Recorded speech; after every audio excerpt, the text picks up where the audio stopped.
Actuellement, nous sommes sur le parc départemental Georges Valbon, au cœur du département de la Seine-Saint-Denis, sur un parc qui fait 420 hectares et qui a été totalement réalisé par l'homme.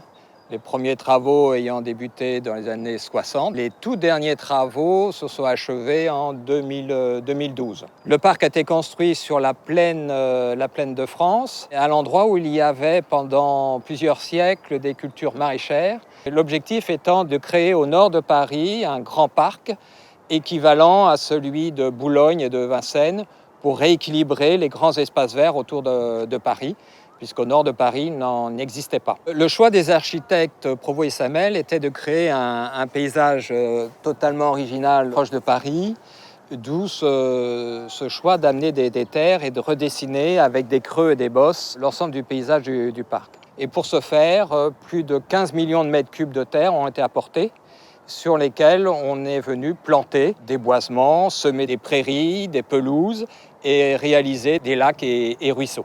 Le parc accueille actuellement plus de 2 millions de visiteurs tous les ans et profite donc largement des espaces créés sur ces 420 hectares. On a aussi dessiné près de 15 km de pistes cyclables.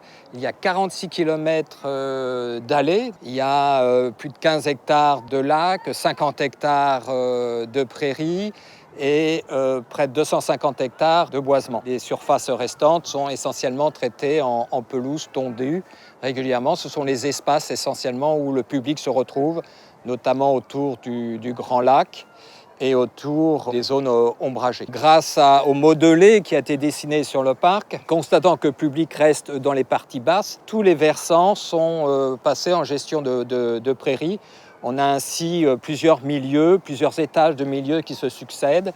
La pelouse tondue intensivement, comme le rythme des tontes classiques dans les entretiens des espaces verts. La prairie qui est fauchée une fois par an, voire une fois tous les 2 ans.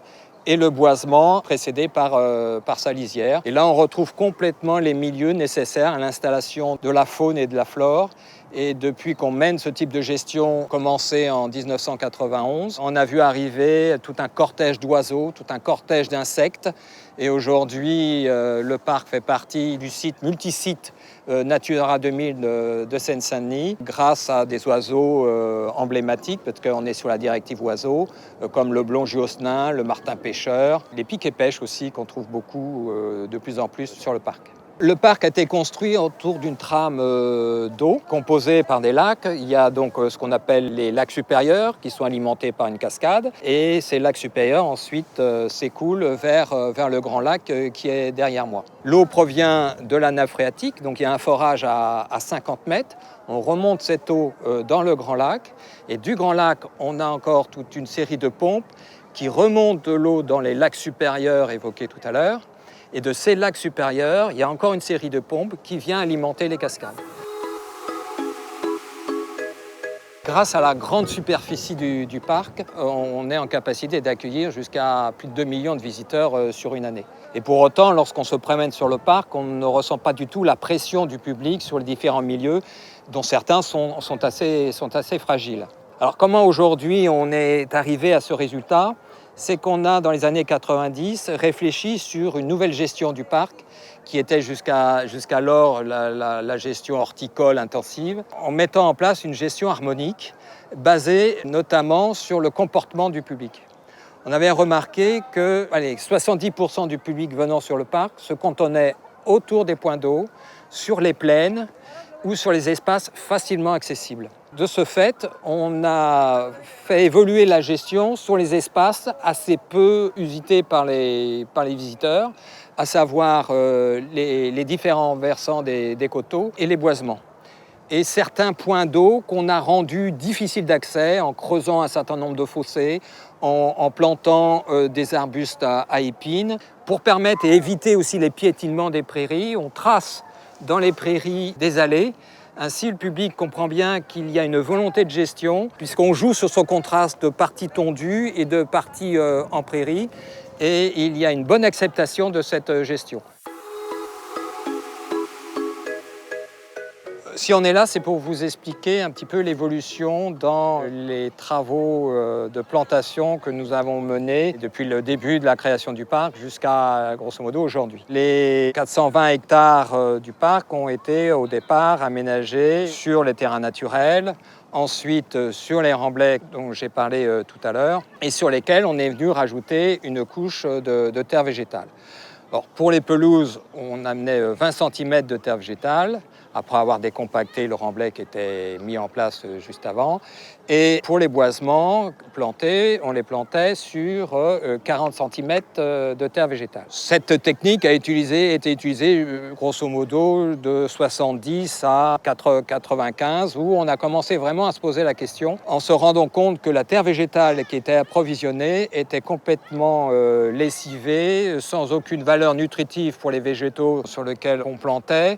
Et de ce fait, on s'est franchement posé la question de l'intérêt de continuer à acheter de la terre végétale qui devenait de plus en plus chère, puisqu'elle arrivait de lieux de plus en plus éloignés de la région parisienne, parce que ça devient une denrée rare. Et on a commencé à réfléchir et à tester des techniques de planter directement dans les remblais. On a commencé par travailler sur les engrais et sur le mode de plantation.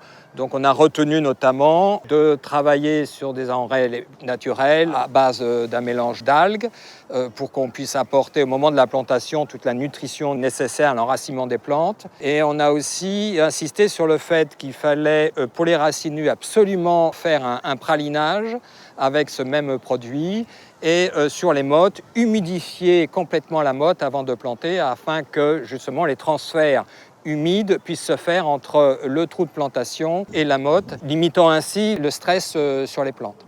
On a aussi pris le parti de réduire la taille des fosses de plantation. Au départ, on faisait pour un arbre de 20-25 une fosse de 6 mètres cubes qu'on a réduit à 3 mètres cubes au maximum.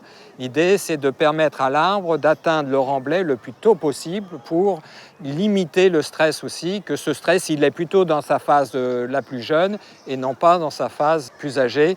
Et ça évite ainsi aussi la formation de chignons dans le trou de plantation. Nous nous trouvons dans une autre partie de parc, en lisière de la ville de Stains, un lieu qu'on appelle les Trois-Rivières. Alors plus spécifiquement sur ce site, on a expérimenté une nouvelle technique. On est sur un site qui, à l'origine, était très pollué, 2 usines, une activité industrielle importante et polluante comme des fabricants de peinture. Et c'était un des sites les plus pollués d'Île-de-France. Impossible de planter directement dans les sols en place.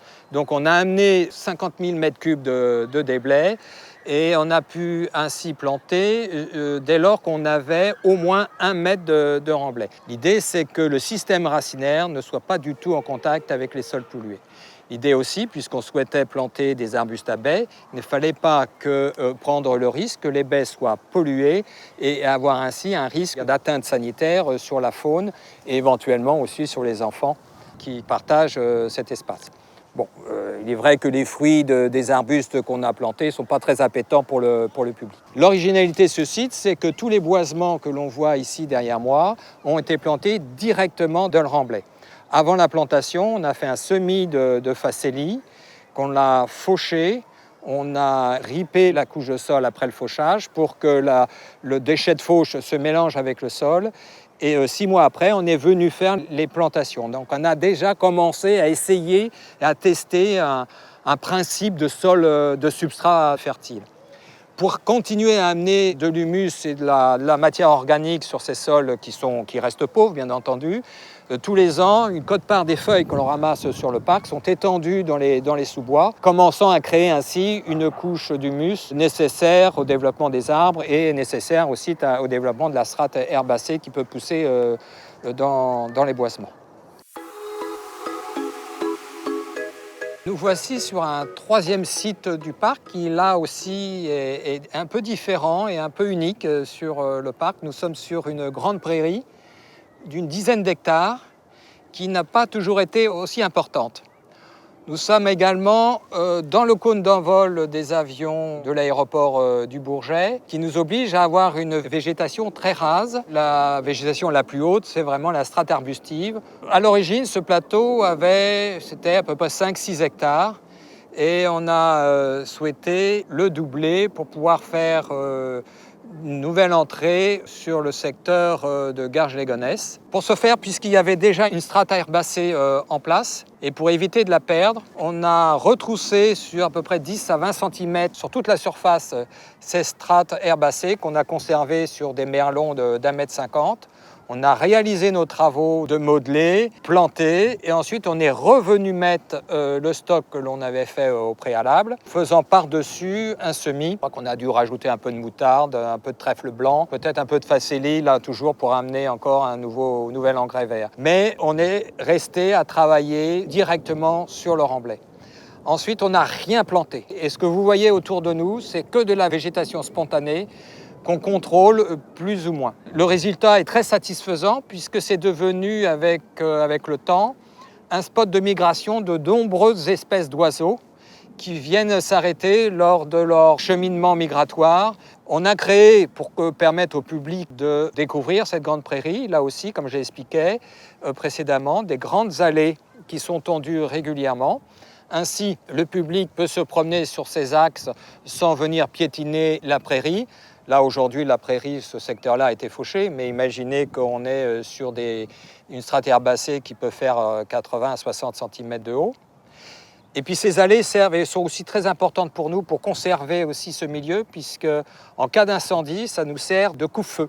Dans ces prairies aussi, on les a ponctuées de mares temporaires afin de permettre au crapaud calamite, qui est une espèce emblématique du parc, espèce protégée, de trouver un lieu pour se reproduire. Donc tous les ans, il peut y avoir dans les différentes mares qu'il y a ici sur ce plateau, de nombreuses pontes. Le crapaud ainsi continue à habiter le parc et il utilise aussi beaucoup toutes les allées que l'on tond comme zone de chasse. En 2024, le parc va être le lieu d'une compétition des Jeux Olympiques, puisque le stand de tir va être construit sur les limites du parc, sur un terrain que l'on appelle aujourd'hui le terrain des essences. Le village des médias aussi, qui va accueillir donc tous les médias du monde, va être construit sur des terrains du département. Et dans ce cadre-là, tous les déblais produits par les fouilles des constructions vont être réutilisés par la Solideo, amendés par la Solideo, là aussi avec des semis de facélie ou de plantes dites à engrais, des engrais verts. L'idée étant de recréer un substrat fertile avec ces engrais verts et avec un apport de compost qu'ils essayent aussi de créer avec tous les déchets verts qu'ils produisent dans le cadre des travaux. Il faut comprendre que les travaux débutent là au mois de mars et ils en ont jusqu'en 2023 pour la livraison. Donc entre-temps, ils vont avoir la capacité de trouver la matière organique et la matière verte pour pouvoir enrichir leur substrat. Et ensuite, ce substrat va être réutilisé sur le terrain des essences comme substrat fertile avant que le terrain des essences soit intégré au parc départemental Georges Valbon. C'est 13 hectares d'extension après les JO, donc à partir de 2025.